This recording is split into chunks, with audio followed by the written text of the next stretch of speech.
Broadcasting Gikan sa News Center sa Aksyon Radio. Yari ang mga nagapangunang balita sa syudad sa Bacolod kag probensya sa Negros Occidental. Mga balita lokal, nasyonal, sa Aksyon Balitang Bayan. Numero 1, Aksyon Balitang Bayan. Numero 1, two-time kapisanan ng mga broadcasters. Golden Dev nominee for Best Provincial Newscast. Aksyon Balitang Bayan. Numero 1. Aksyon Balitang Bayan. Numero 1. Kagkaroon ang inyo News Team.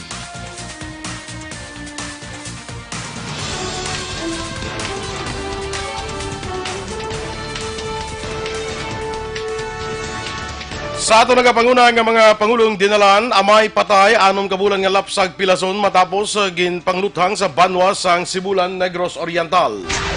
5 ka barangay officials sa syudad sang Himamaylan ginpasakaan sang reklamo may kangtanan sa Social Amelioration Program. Sa balita nasyonal, reports angon sa sexual abuse sa Pilipinas mas nagdamo.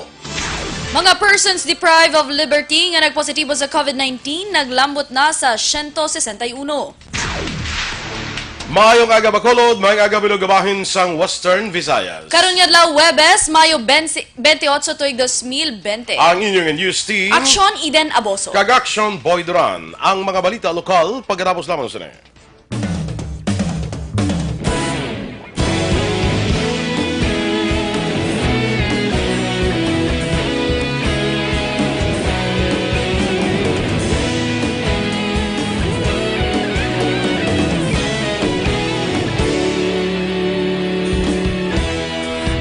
Pasang banwa, mabugnaw nga hangin nagadapyan na.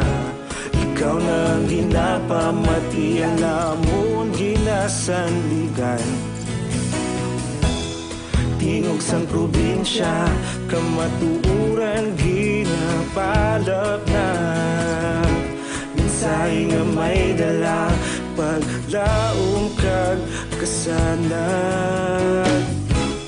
Tinuig na nagligan, ikaw gihapon ang ako nga istasyon. Sa pagbudlak sang adlaw, sa pagtuhaw sang biton. Mga balita may dala inspirasyon. Aksyon radyo, Bacolod man sa gihapon. Padayon Aksyon radyo, Bacolod saludo sa imo. Padayon Aksyon radyo, salamat sa pagserbisyo. Patas kag balanse, matuod nga mensahe, wala sang ginadampingan. Padayon Aksyon radyo.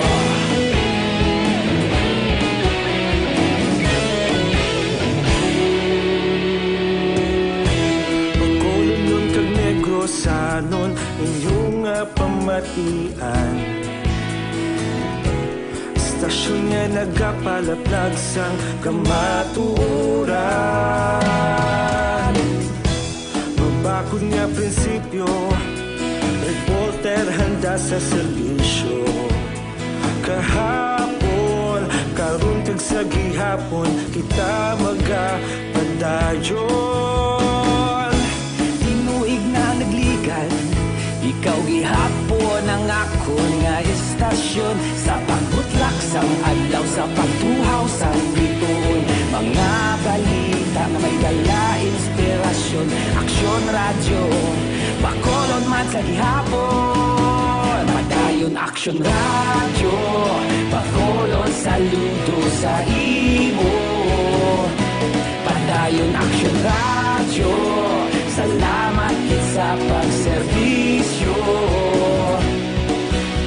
Patas kag balanse, matuod na mensahe, wala sang ginadampiligan. Padayon Balitang Bayan. Numero 1.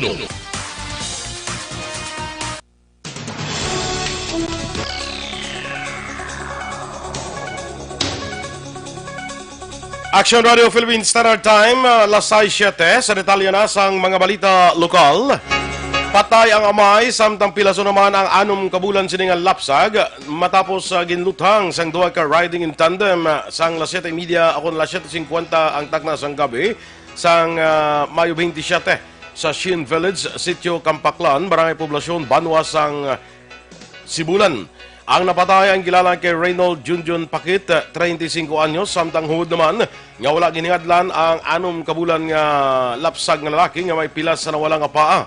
Sa inisyal nga investigasyon sa kapulisan, ginakugos ni Pakit ang bata ka nagapungko sa guwa sila puluyan sa nagabot ang 4 ka mga suspetsado sakay sa 2 ka motorsiklo kag ginaparakan sang luthang ang mga biktima nga among gintunaan sang kamatayon sang amay. Na recover sa crime scene ang 9 ka basiyo sang kalibre 45 nga armas luthang. Sa karon parahan pa ang investigasyon sang kapulisan. Patay naman ang 64 anyos nga lalaki kag pilason ang 14 anyos niya nga angkas matapos naluthangan sang kapulisan sang ining nagpalaga sa otoridad sa Hacienda de la Peña, Barangay Kansilayan, Banwa sang Murcia. Ang napatay ang ginkilala kay Lorenzo Pararen kag pumluyo sa Barangay Zone 2 sa Amunga, Banwa. Sunod kay Murcia PNP Commander Major Robert D. Hucos, una nga nagpalagas sa mga tanod sa Barangay Lopesina si Pararen kag nagpalupok pa sang armas. Tungod sini ginpabalo sang tanod sa kapulisan kag mismong otoridad na ang naglagas kay Pararen nga naglabot didto na sa Barangay Kansilayan. Napatay si Pararen matapos naigo sang pulis sa ulo sang una ini nga nagpalupok. Na-recover kay Pararen ay isa ka 38 kalibre revolver nga may 5 ka wala pa makalupok nga bala kag 2 ka plastic sachets sang ginasuspetsuhan shabu. Samtang patay man ang 29 anyos nga frontliner nga nagatrabaho sa Regional Hospital bilang akon sa Information Technology matapos ginaligar nag-suicide pagi sa pagtiro sa kagulingon gamit ang 38 kalibre nga revolver sa sulod sa kwarto sa Barangay Mandalagan, Siyudad sang Bacolod. Sunod ang Police Station 3 Commander Major Richard Pajarito, lasay sang gabi sa iladabaton ang report kaysa pagpangusisa, ginaligar nga pag-abot sang napatay ginakos niya utod kag nagpanghagad nga mag-inom. Duha pa ni Pajarito, hipuson ang persona nga napatay kag hindi man bukas sa pamilya angot sa personal sini nga problema. Sa karon ginestablishar pa sang kapulisan kun bala may foul play sa natabo nga insidente. Nagsungka naman gabi sang Mayo 26 sa Sibalay City PNP si Kimberly Arbolario matapos niya napatay si Numero Trinidad sa Sitio Hinablan, Barangay Hill, Montilla, Siyudad sang Sipalay, paagi naman sa pagbuno. Sunod kay Lieutenant Colonel Neserato Sabando Jr., hepe sang Sipalay City PNP, mangod sa pagsalig ni Arbolario sa mga kapulisan, voluntaryong nagsungka sa ila ang sospetsado. Sa payag sang sospetsado sa opisina ni Sabando, antes natabo ang napatay ukon ang pagpatay ni Arbolario kay Trinidad, ginaligar sini nagkainom si Trinidad kag ginpahog ini nga patsyon rason nga nahimo niya ang krimen.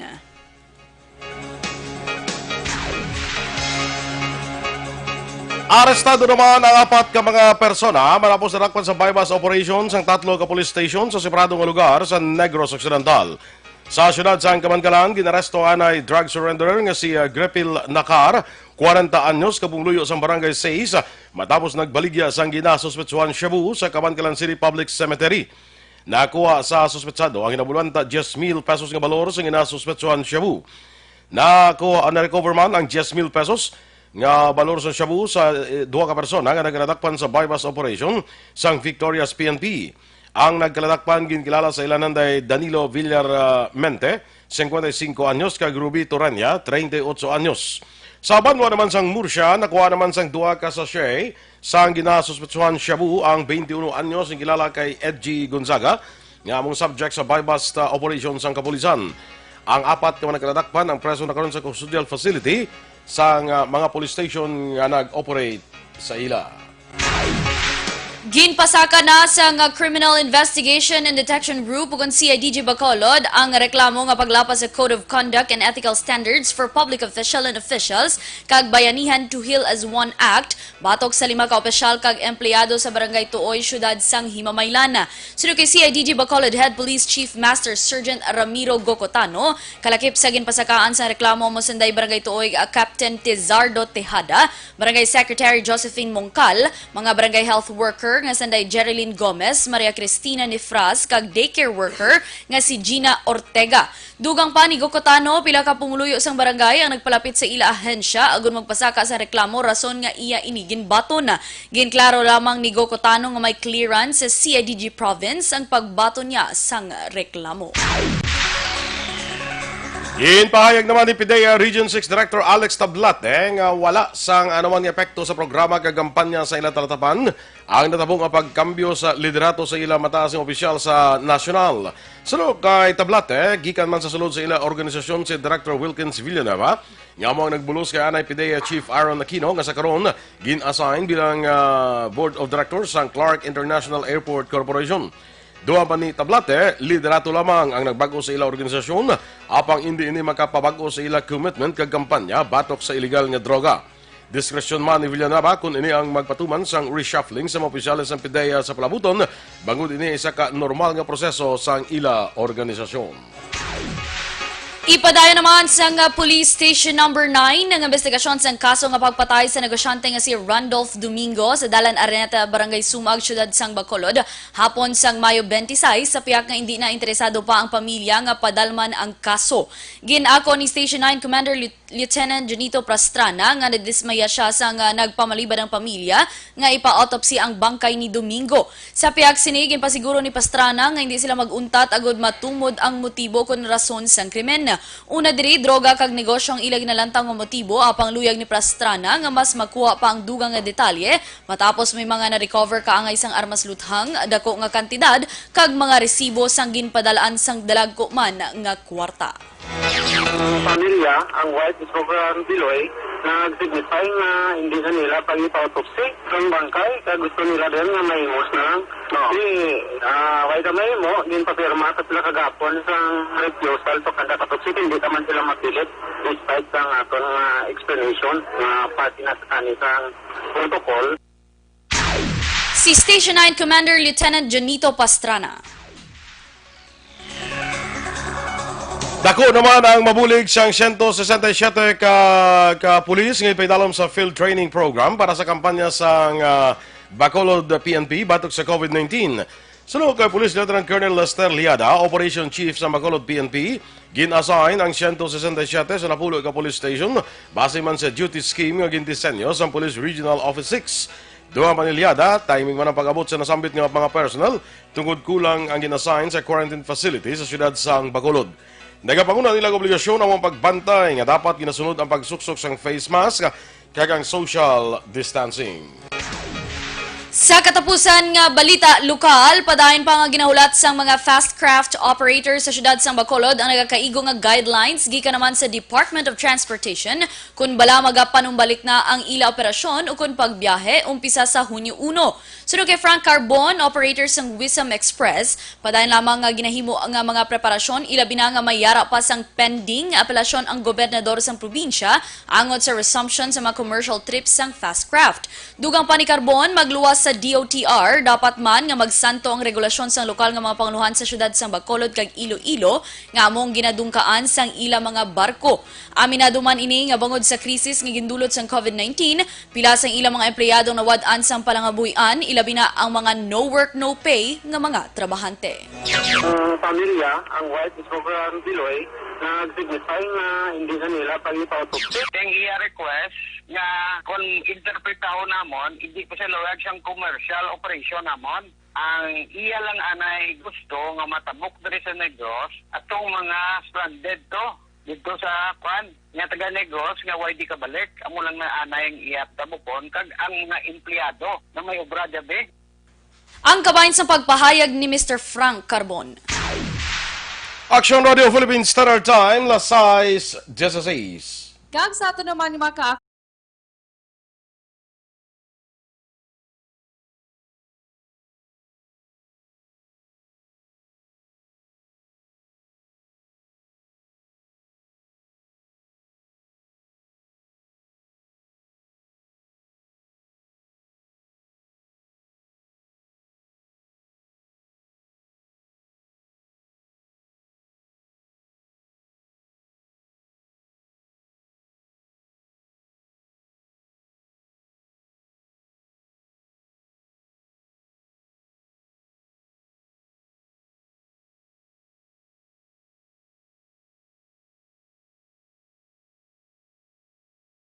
aton bilang nga nagapangapay mga ka-aksyon, ginarekomendar na sa inyo, i-try nyo bilang black coffee, kaya black kakon black coffee gani, Dr. Alfred's black coffee with no sugar ang aton ginarekomendar sa inyo.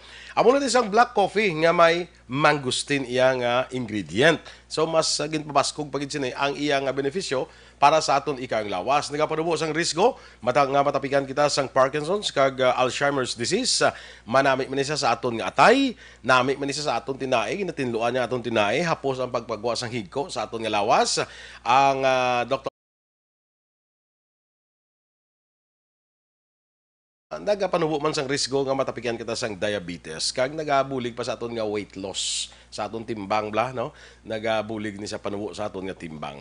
So mag Dr. Alfred sa black coffee with no sugar ka pa kana ang nagaisanon nga black sugar nga may mangustin. Mabakalaton sa tanan sa ngasang Sincere Drugstore, Wakong Chinese Drugstore, Consuelo Drugs, Lopez East, Lopez Mandalagan, Country Mart kag iban pa nga outlets. Be fit, be smart and be healthy. Mag Dr. Alfred's Black Coffee with no sugar ka na with mangosteen. Kaysa Dr. Alfred's Black Coffee with no sugar, may kape ka na, healthy ka pa. Report angon sa sexual abuse sa Pilipinas, mas nga nagdamo. Samtang mga persons deprived of liberty nga nagpositibo sa COVID-19, naglambot na sa 161. Ang detalye sa aton mga balita nasyonal sa pagbalik sang Aksyon, Balitang Bayan, Numero 1. Life Extension, Vitamin D. Para labanan ang banta ng COVID-19 sa ating bansa, mahalaga ang kooperasyon ng bawat isa. Ang pananatili sa loob ng bahay ay isa sa pinakasimple pero pinaka-epektibong paraan para hindi kumalat ang virus.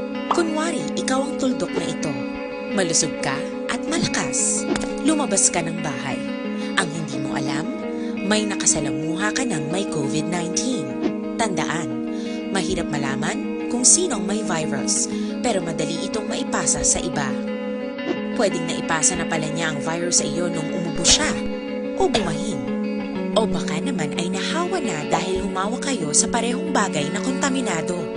Ngayon ay mayroon ka na rin COVID-19. Isa ka ng carrier na makakahawa sa iba. Dahil maaaring ilang araw pa bago lumitaw ang sintomas na ubo, sipon, hirap sa paghinga at lagnat. Pwede ring wala kang nararamdamang sintomas, ngunit nakakahawa ka pa rin. Pag-uwi mo sa bahay, maaari mong mahawahan ang iyong pamilya. Kasama na rito ang lolo at lola mo o ang mga magulang mo na may edad. Sila ang may pinakamahina na depensa laban sa virus. Ang mga may sakit sa puso, diabetes, high blood, at iba pang pre-existing conditions, at mga buntis, mahina ang panlaban sa COVID-19. Kapag na-infect ang taong mahina ang immune system, posibleng magkaroon siya ng malalang karamdaman at kailanganing dalhin sa ospital. Sa patuloy na paglabas ng bahay at pagpunta sa pampublikong lugar, tinatayang maaari kang makahawa ng 3 pang tao at sila makakahawa ng mas marami pang iba. 20% ng mga nahawa ay maaaring maospital at dadami ng dadami ito habang mas kumakalat pa ang virus. Bukod sa dumaraming COVID-19 patients, marami pang ibang may sakit ang nasa mga pagamutan. Ang mga pasyenteng malubhang-malubha na ang karamdaman, hindi na maaasikaso. Wala ring lugar para sa mga pasyenteng may ibang karamdaman. Kaya nating iwasan ang patuloy na pagkalat ng COVID-19 kung iisipin natin ang kapakanan ng iba. Kailangan nating isipin at kumilos na parang bitbit na natin ang virus para hindi ito kumalat pa sa iba. Sundin ang social distancing. At hanggat maaari, manatili sa loob ng bahay. Kung talagang kinakailangang lumabas, panatilihin ang 1 metrong layo sa ibang tao. Maging malinis din sa katawan at sa kapaligiran. Parating maghugas ng kamay gamit ang sabon at tubig. At i-disinfect ang mga bagay na madalas hinahawakan. Ang mahalaga, mapabagal natin ang pagkalat ng COVID-19. Para mas kakaunti ang mga kailangang magpa-ospital at mabawasan ang mga Pilipinong magkakasakit. Magiging epektibo lamang ito kung mananatili tayo sa bahay. Sundin ang social distancing. Isang maliit na sakripisyo para sa buhay ng kapwa nating Pilipino. Tulong-tulong tayo. Let's beat COVID-19.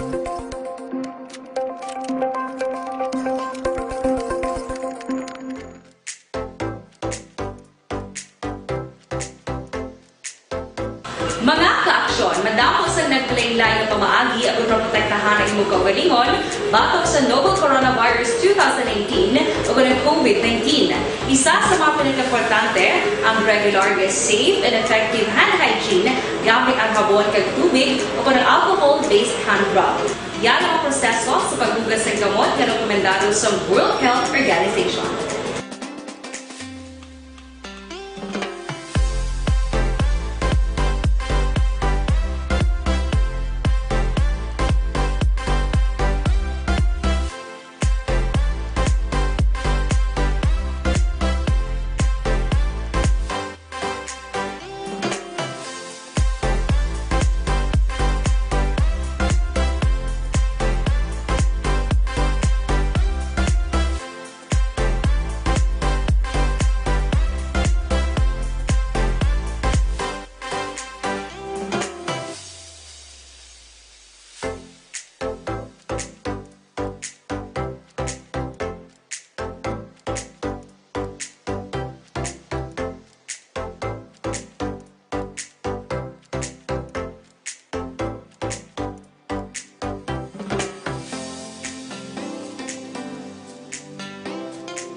Gamit ang makaksyon ng imo ng WHO Safe Hand Challenge agad may handa sa coronavirus 2019. Padayon mga kaaksyon.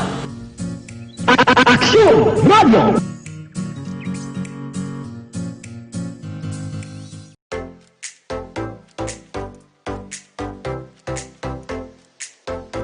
Mga kaaksyon, madamos ang nagpalaylay na pamaagi at protektahan ang imong kaugalingon batok sa novel coronavirus 2018 o ng COVID-19. Isa sa mga pinaka-importante ang regular, safe, and effective hand hygiene gamit ang habon kag tubig o ng alcohol-based hand rub. Yan ang proseso sa paghugas ng gamot na rekomendado sa World Health Organization.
Gamit ang makaksyon ng imo ng WHO Safe Hand Challenge agad may handa sa coronavirus 2019. Padayon mga kaaksyon.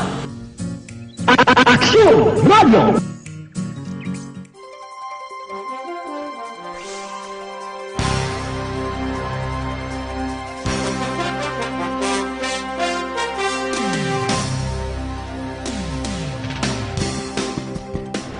Aksyon!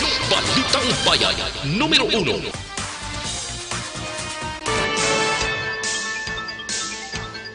Aksyon Radio Philippines Standard Time last size 27 sa aton mga balita nasyonal. Nagtriple ang report ango sa sexual abuse sa Pilipinas sa Marso tubtob Mayo 2020 ikumpara sa pareho nga period sa naligad nga tuig. Sa record sang Department of Justice, yara sa 279,000 ang report sa sexual abuse halin sang Marso tubtob Mayo 1 karon nga tuig. Mas mataas ikumparar sa 76,651 nga report nga na-record sa pareho nga panahon sang 2019. Kalabanan sa mga kaso, ang suspetsado ang mismo ang ginikanan sa mga biktima. Sunod kay Police Anti-Trafficking in Persons Division Chief Mariciela Portento, mataas ang aktibidad sa mga suspetsado online, subong man ang mga perpetrators nga era sa iban nga pungsod nga nag-aktibo online, kag dito nag-search sang ilang biktimahon. Naglabot naman sa 161 kadamon sa mga person deprived of liberty ang nagpositibo sa COVID-19 sa naglain-lain nga pasilidad sang Bureau of Corrections.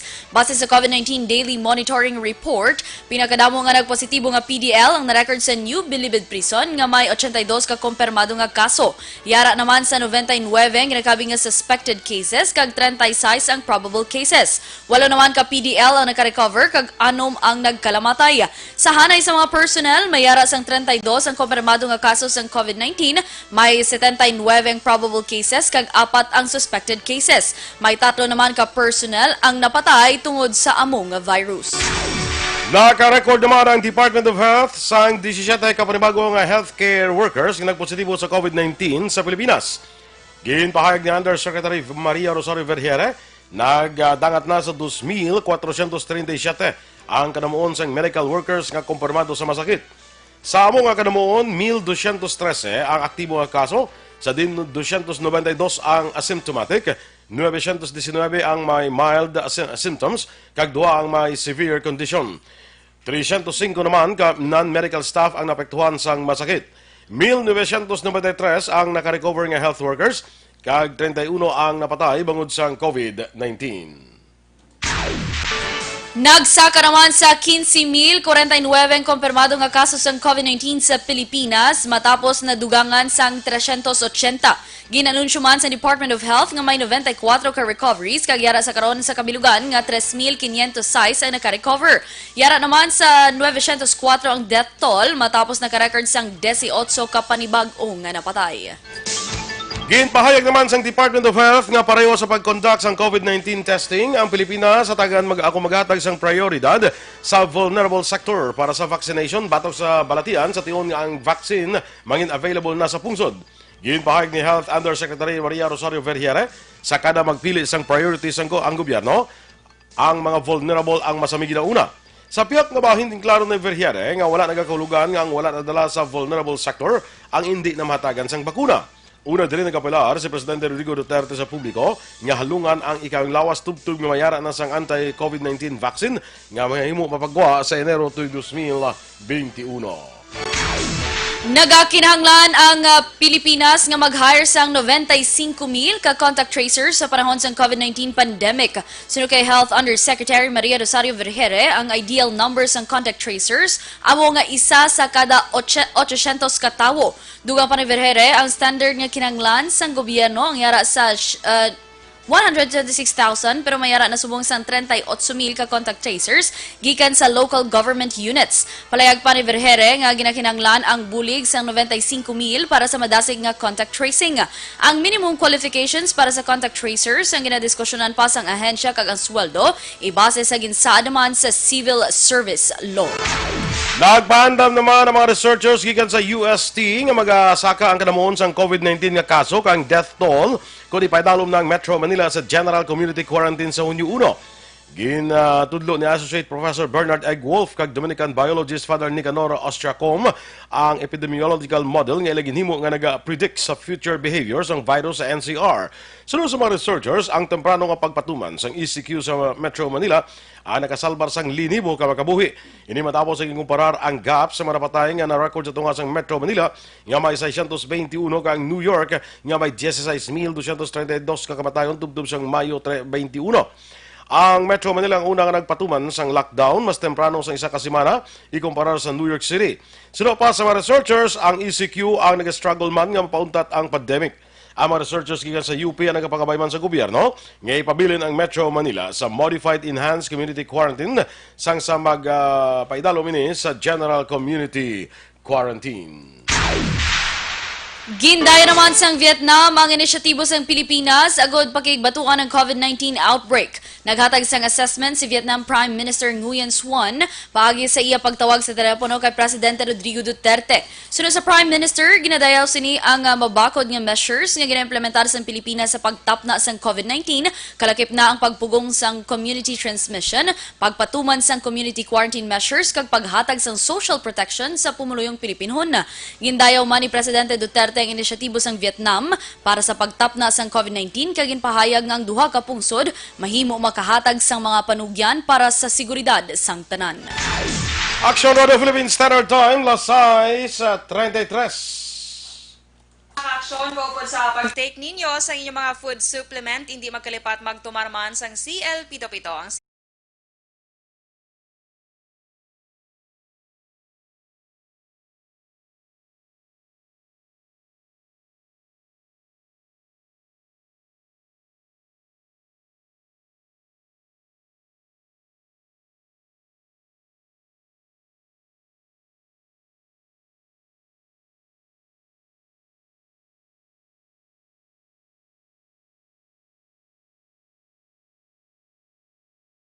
Ang Mamatigan na aton mga balita diri sa Aksyon, Balitang Bayan Numero 1. Standby na sa Aksyon Report, second portion.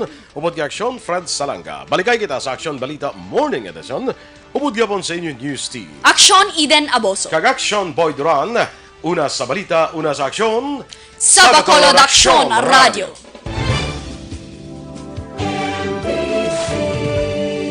Manila Broadcasting Company. Sa balita, komentaryo, isyu, serbisyo publiko. Sa Bacolod, Aksyon!